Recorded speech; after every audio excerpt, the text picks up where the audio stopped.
우리 좌우에 계신 분들과 인사하겠습니다. 잘 오셨습니다. 사랑합니다. 축복합니다.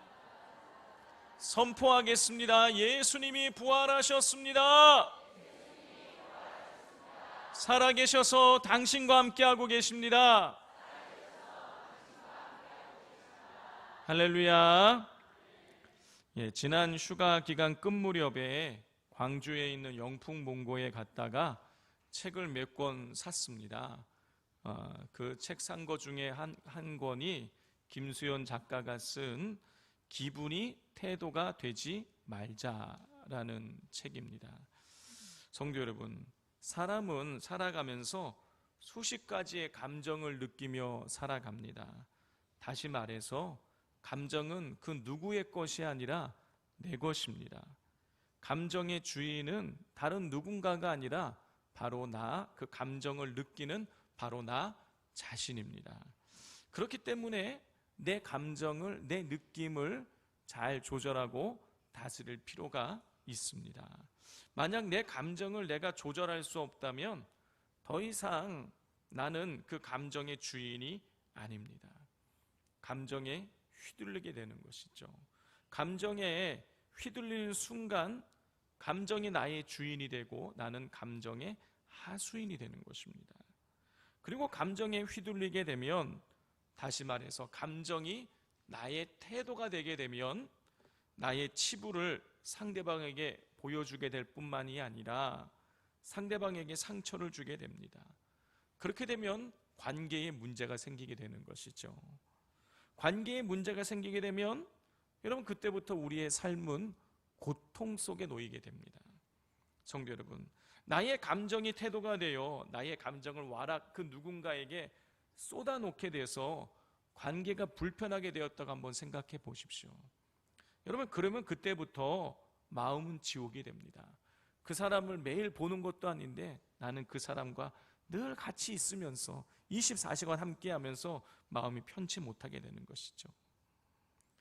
성도 여러분, 우리는 살아가면서 기쁨과 행복과 슬픔과 분노와 즐거움과 우울함과 외로움과 두려움과 불안함 등 다 헤아릴 수도 없는 수많은 감정들을 느끼며 살아갑니다. 그리고 그 감정들에 의해서 나의 기분이 좌지우지되고 나의 삶이 그 감정에 의해서 흘러가게 됩니다. 그렇기에 내가 느끼는 감정이 어떠한 상태인지를 잘 알고 조절할 필요가 있습니다. 만약 나의 감정 상태를 제대로 파악하지 못하고 조절하지 못하여 감정이 태도가 되면 앞서 말씀드린 여러 가지 문제가 생기게 됩니다. 그렇기 때문에 감정을 잘 조절하고 다스려야 됩니다. 특별히 하나님의 일을 함에 있어서 더더욱 감정을 조절하는 것이 중요합니다. 자, 하나님의 일을 할 때에 나의 감정이 아니라, 나의 느낌이 아니라, 나의 생각이 아니라 하나님의 뜻에 따라 움직여져야 됩니다. 자, 그러면 우리는 어떻게 해야 하나님의 뜻을 분별할 수 있을까요? 어떻게 해야 감정에 휘둘리지 않고 우리는 성령께서 원하시는 일들을 행하며 살아갈 수 있을까요? 이에 대한 답을 오늘 이 본문에 등장하는 안디옥 교회 성도들이 우리에게 주고 있습니다. 우리 1절을 다 같이 한번 읽어보겠습니다. 시작. 안디옥 교회의 선지자들과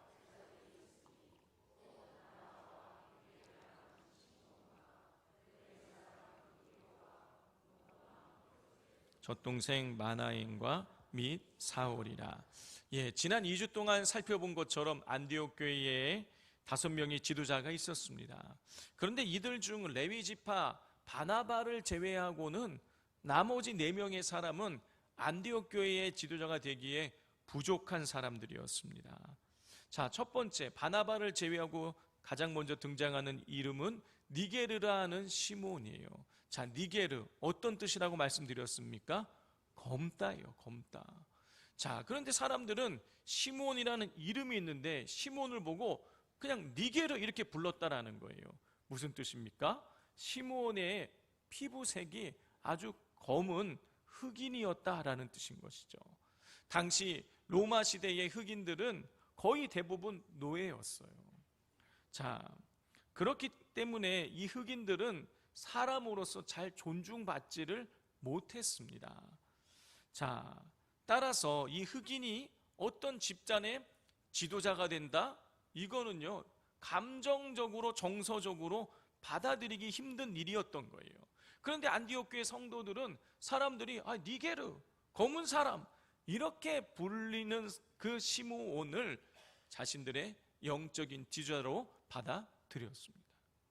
자, 두 번째로 등장하는 사람은 구레네 사람 루기오예요. 여러분, 이 성경은요, 루기오에 대해서 이 사람이 구레네 출신이다라는 것 외에는 어떠한 정보도 우리에게 주고 있지 않습니다. 이게 뭘 의미하는 것입니까?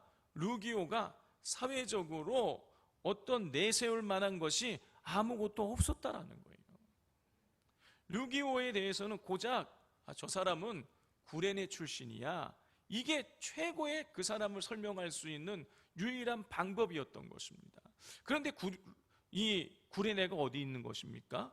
아프리카 북쪽, 요즘으로 치자면 리비아라는 나라에 있는 작은 도시였어요. 그러니까 사람들 보기에 구레네 사람 루기오 이렇게 불린다라는 것은요, 저 아프리카 시골 촌뜨기 루기오 이런 식인 거예요. 그런데 그렇게 사회적으로 아무것도 내세울 수 없는 그 루기오를 안디옥 교회 성도들은 지도자로 맞아들였어요. 세 번째 등장하는 사람은 더 문제가 있어요. 분봉왕 헤롯의 젖동생 마나엔입니다. 자, 마나엔은 헤롯 집안 혈통이거나 아니면 헤롯 집안과 아주 긴밀하게 연관된 사람인 것이에요. 그런데 헤롯 가문은 에돔 족속이죠. 에돔 족속은 유대인들과 원수지간이에요. 원래 혈통적으로 보자면 형제지간인데 이 에돔 족속이 바벨론이 유다를 침공해서 나라를 멸망시킬 때에 이 에돔 족속 집안 사람들이 길 안내를 해주고 그리고 많은 물건들을 노력해 갔습니다. 그때부터 원수가 됐어요. 자, 그러니 이 헤롯 집안 사람을, 에돔 족속인 사람을, 마나엔을 이 교회의 지도자로 세운다? 이거는요, 진짜 정서적으로 있을 수가 없는 일인 거예요. 그런데 안디옥 교회 성도들은요, 헤롯 가문 사람을 지도자로 받아들였어요. 마지막 네 번째 등장하는 사람은 사울입니다. 사울에 대해서는 성경이 아무것도 기록하고 있지 않아요. 그냥 사울이라는 이름만을 기록하고 있어요. 그러나 우리는 사울이 과거에 어떤 삶을 살았는지 잘 알고 있죠. 스데반 집사를 돌로 쳐서 죽이고 그 이후에는 예루살렘 교회 성도들을 찾아가서 핍박하고 감옥에 집어넣는, 교회를 박해하는 일에 열심을 내었던 사람이에요. 그 덕분에 예루살렘 교회가 무너져 내릴 수밖에 없었어요. 와르르르 성도들이 다 흩어져서 뿔뿔이 흩어질 수밖에 없었습니다. 이러니 예루살렘 교회 입장에서 보자면, 그리고 성도들 입장에서 보자면, 여러분, 사울은요, 원수 중에 원수인 거예요. 그런데 그 원수 같은 사람을 안디옥 교회 성도들은 교회의 지도자로 받아들였어요. 정서적인, 감정적인 그 선을 뛰어넘은 것입니다. 자, 더 놀라운 것은 이 사울을 오늘 본문에 보면 그냥 지도자로 받아들인 것으로만 끝난 것이 아니라 그를 후원해서, 안수해서 저 멀리 이방의 선교사로 그를 파송했다라는 것입니다. 성도 여러분, 안디옥 교회 성도들은 천시받던 흑인 출신 시므온과 촌동네 구레네 사람 루기오와 유대인과 원수지간인 에돔 족속 마나엔과 예루살렘 교회를 무너뜨리고 성도들을 박해했던 사울을 지도자로 모시고 가르침을 받았습니다. 만약에 이 안디옥 교회 성도들이 이 감정에 이끌렸다면, 감정에 휘둘렸다면 절대로 이 네 사람을 지도자로 받아들일 수 없었을 것이에요. 그런데 어떻게 안디옥 교회 성도들은 정서적으로, 감정적으로 받아들이기 어려운 이 사람들을 지도자로 모시고 그들에게 가르침을 받을 수 있었던 것일까요? 어떻게 그들은 태도가 되지 않을 수 있었던 것일까요? 그 이유는 그들이 하나님을 예배하고 금식하고 기도하며 성령의 다스림을 받았기 때문입니다. 우리 2절과 3절을 다 같이 한번 읽어보겠습니다. 시작. 주를 섬겨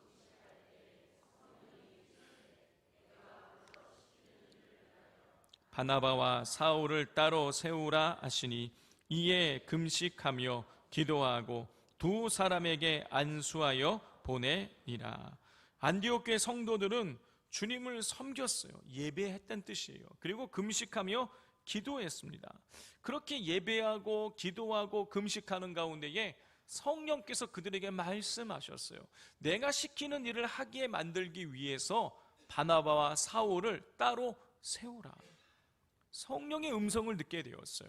그 음성을 듣고 나서 3절을 보면 이들은 또 금식하고 또 기도하고 난 이후에 바나바와 사울을 이방의 선교사로 파송을 하게 됩니다.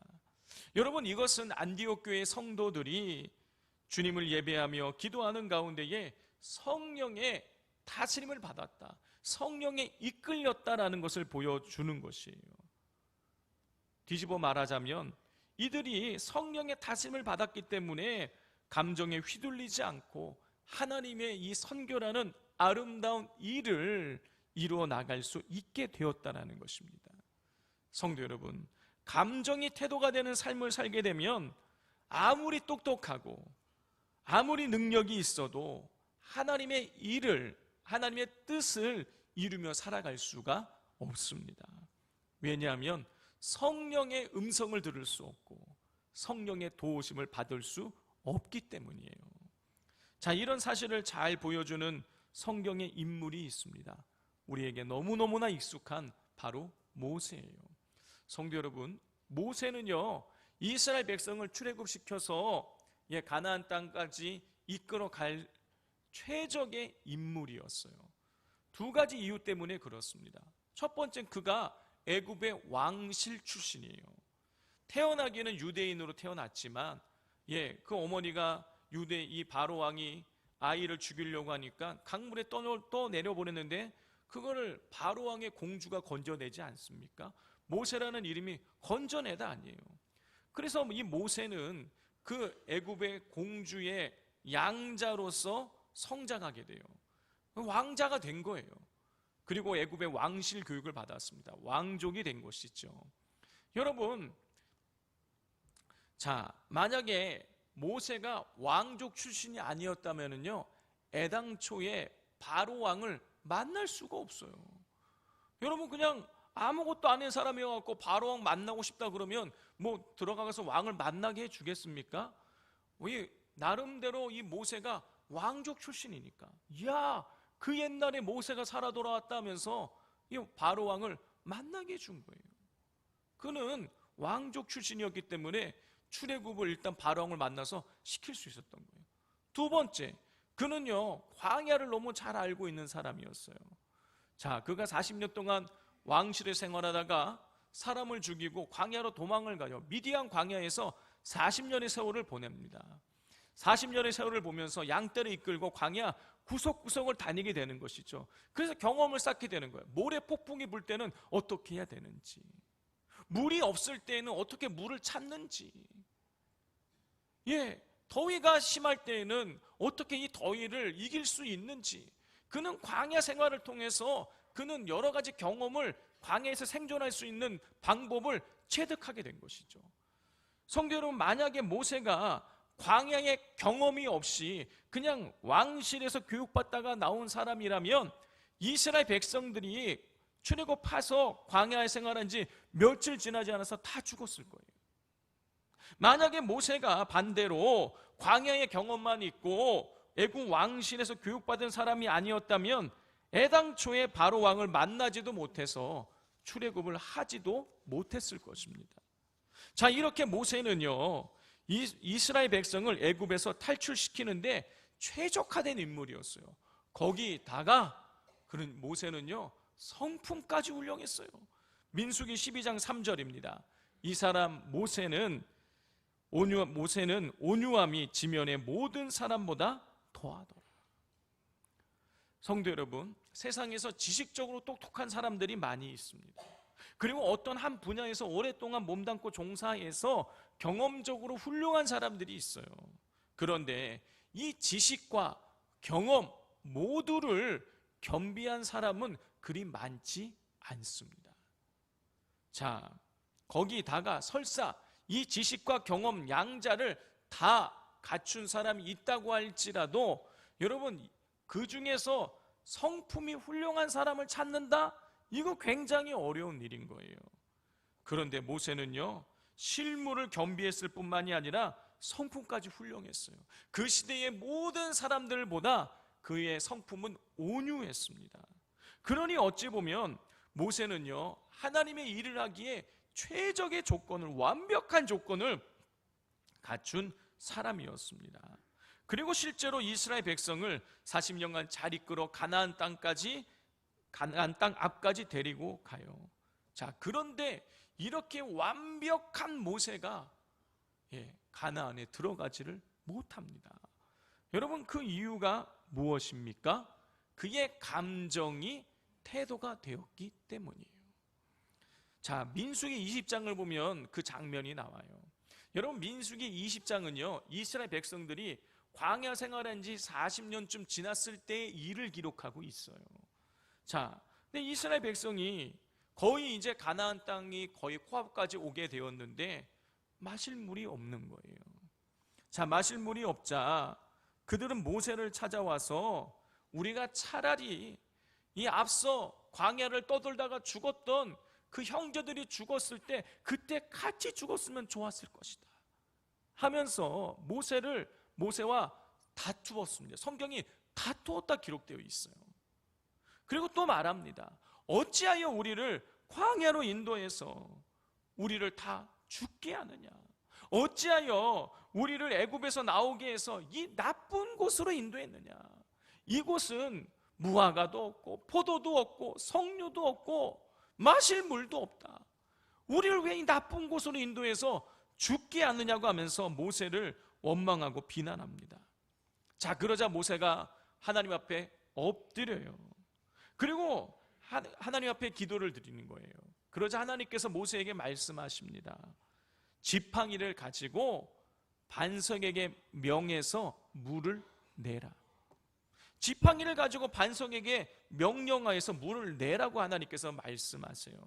그러자 모세가 지팡이를 듣고 사람들을 불러 모아놓고 이렇게 외칩니다. 민수기 20장 10절이에요. 모세와 아론이 회중을 그 반석 앞에 모으고 모세가 그들에게 이르되 반역한 너희여 들으라. 우리가 너희를 위하여 이 반석에서 물을 내랴.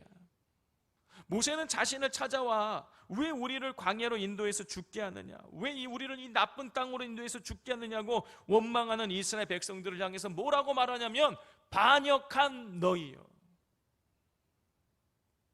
감정이 묻어 있는 것이죠. 그리고 또 어떻게 합니까? 우리가 너희를 위하여 이 반석에서 물을 내랴.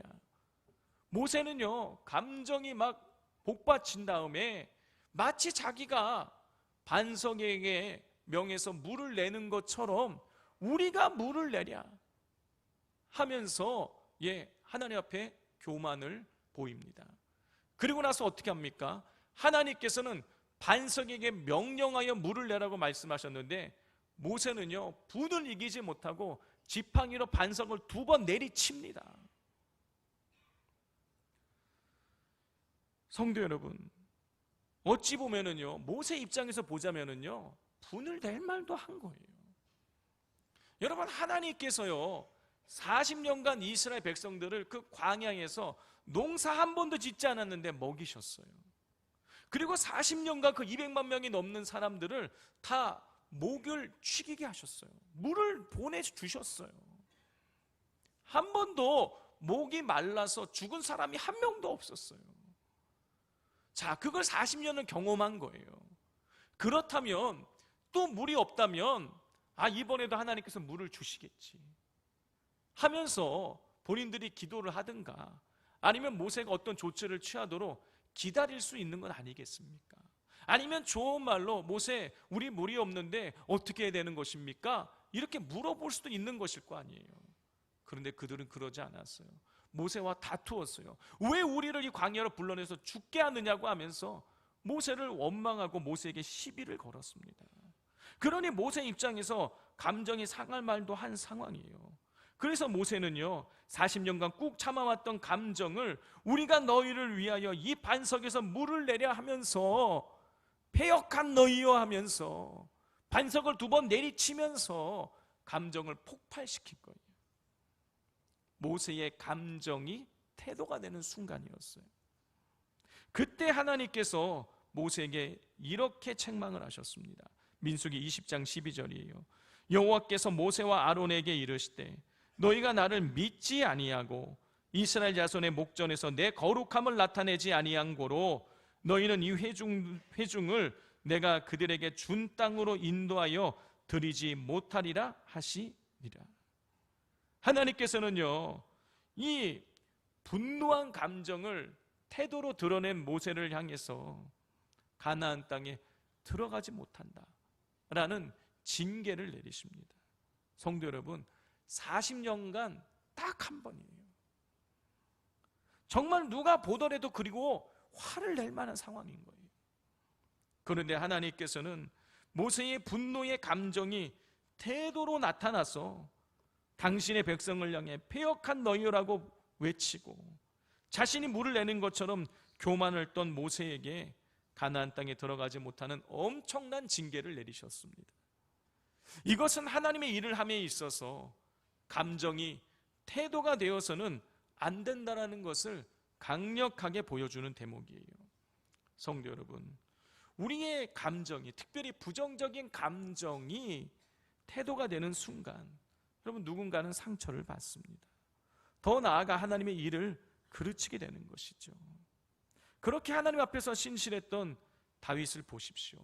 밧세바를 보고 정욕이라는 감정을 행동으로 옮겼을 때 그는 하나님 앞에 책망받고 그때부터 그의 인생은 하얀 곡선을 그리게 되었습니다.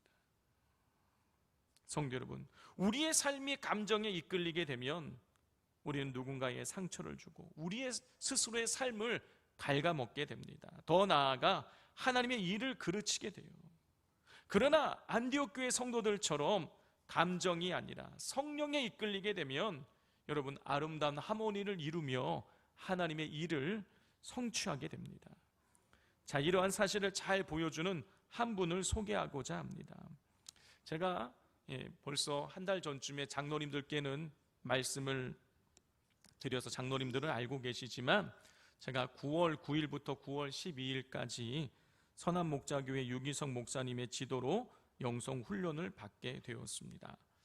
여수에 있는 목회자 6가정이 벌써 2년이 넘게 매주일 목요일마다 모여서 기도한다는 소식을 유기성 목사님이 들으시고 딱 6가정만 초청을 해서 목사님께서 예수 동행 세미나를 지도해 주시겠다고 연락을 먼저 주셨어요. 그래서 지금 한 달 전부터 목사님께서 보내주시는 그 영상을 보면서 저희 같이 교육을 받고 그리고 예수 동행 일기를 서로 같이 쓰면서 지금 한 달 동안 훈련을 받고 있는 중이고 그리고 이제 9월 9일 날 가서 목사님과 같이 이제 그 예수 동행 세미나를 6가정 딱 12명과 목사님이랑 같이 훈련을 받게 되었습니다. 자, 그런데 이렇게 매일마다 우리가 오늘 하루 동안 예수님과 동행했는가, 이제 그걸 주제로 해서 일기를 쓰고 그거를 같이 공유를 해요. 근데 제가 한 목사님의 일기를 읽다가 오늘 주제와 너무 잘 맞는 내용이 있었어요. 그래서 제가 그 목사님 앞에 허락을 받았습니다. 일기를 공개도 되겠냐고 허락을 받고 제가 오늘 그 일기를 읽어드릴 텐데, 이 일기는 목사님께서 휴가 중에 쓰신 내용이에요. 자, 읽어드리겠습니다.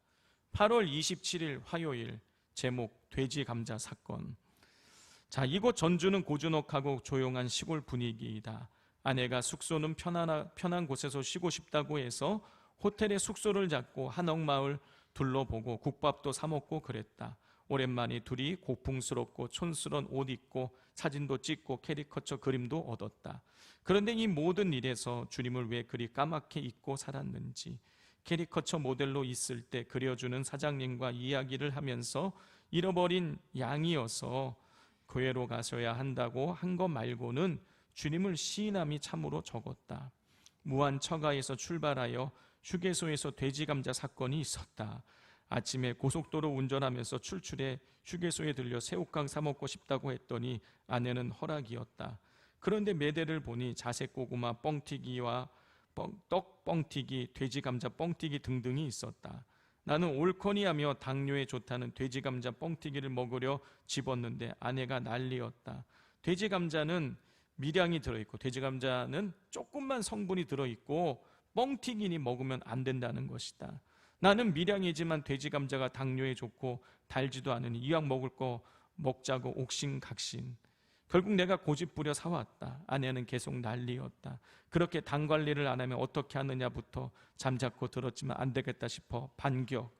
단 것을 자제하고 초콜릿이나 자극적인 것도 피하고 식후 과일은 입에도 안 되는데 밋밋한 돼지 감자 뻥튀기 샀다고 이렇게까지 할 수 있는 거냐, 너무한 것 아니냐 등등.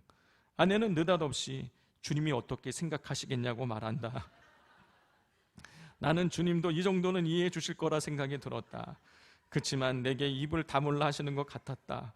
그래서 더 이상 대꾸를 하지 않았다. 과연 주님은 돼지 감자 뻥튀기를 왜 샀냐고 하실까? 물론 가치 중립적인 것이지만 난 이렇게까지 아내의 지청구를 듣고 눈치를 보아야 하는지 참 답답하다. 안다. 물론 남편을 생각해 그렇게 하는 것을, 그렇지만 숨막히게 이렇게 아이 취급하는 건 아닌 듯해서 아직도 좀 그렇다. 예수 동행 일기를 쓰면서 부부싸움과 주님과 동행의 상호관계가 주제로 번지는 것 같다. 주께서 우리 부부의 휴가에 함께 동석하고 계심을 안다면 그렇게까지 언성 높여 내가 잘났다고 따지고 그럴까? 분명 아닐 것이다. 내 잘못이 크다.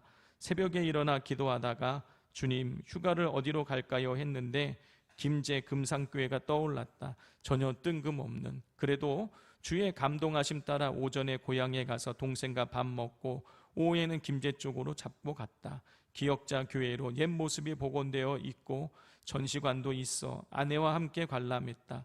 그곳에서 기도도 하고 겸손히 교회를 잘 섬긴 조덕삼 장로와 총회장을 지낸 조덕삼 장로의 마부였던 영수가 되고 목회자로 그리고 총회장을 지냈던 이자임 목사님, 진정한 섬김이 무엇인지, 주님의 몸된 교회를 사랑하고 섬기는 것이 무엇인지 보여준 그리스도인들, 돼지 감사에서 금산교회로 주님은 참 스펙타클한 하루를 보내게 하셨다. 이 밤에 예수 동행 일기를 쓰면서 결국 미안한 사과를 받아내신다. 그래, 주님께서 이곳 숙소에서도 함께하고 계시지. 나의 동행 일기를 보시면서 아마도 씩 웃고 계시는 것 같다. 주여, 작은 것에 엄청나게 반응하고 승질 부린 종을 용서하소서. 아내에게 잘 사과하고 내일도 다채롭게 이끄심에 즐거이 따라가게 하소서. 꼭 주님을 부르며 생각하고 바라보게 도와주세요. 오늘도 감사합니다. 나의 주 나의 하나님. 추서, 아내가 동해일기 쓰다가 졸길래 그만 쓰고 자라고 깨웠는데 미안하다는 말해야 할 것 같았다. 돼지 감자로 화낸 건 미안하다고 했는데 아내는 웃으면서 나도 그렇다고 한다. 그런데 왈, 먹든지 마시든지 당신 원하는 대로 보러 놓아 다니게 하라. 빵 터졌다. 주님은 결국 우리 부부를 웃게 만드시고 마무리하게 하신다. 이러니 우리 주님 사랑할 수밖에. 성도 여러분 어떻습니까?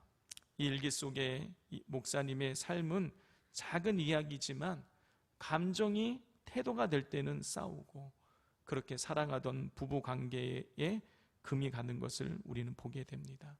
그러다가 주님을 바라보며 나아갈 때 부부를 갈라놓던 장벽은 사라지고 주님 안에서 하나 되고 이전보다 더 사랑이 넘치게 됨을 보게 됩니다.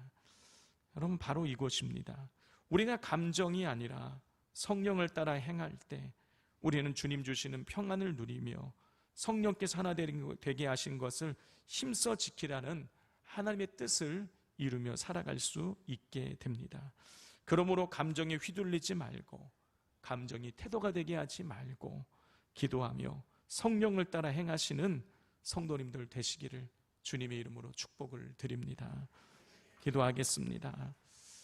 사랑과 은혜가 충만하신 아버지 하나님, 참 감사합니다. 오늘 이 말씀을 통하여서 감정이 태도가 되지 말아야 됨을 이 시간 깨닫게 됩니다. 우리가 살아가면서 순간순간 우리의 이 충동되는 감정을 이기지 못할 때 화평이 깨지고 교회의 하모니가 무너지고 가정이 불화가 일어나게 됨을 저희들 깊이 깨닫고 날마다 성령님과 동행하며 주님과 동행하며 주님의 다스림을 받는 삶을 살아가게 하여 주옵소서. 예수님의 이름으로 기도드립니다. 아멘.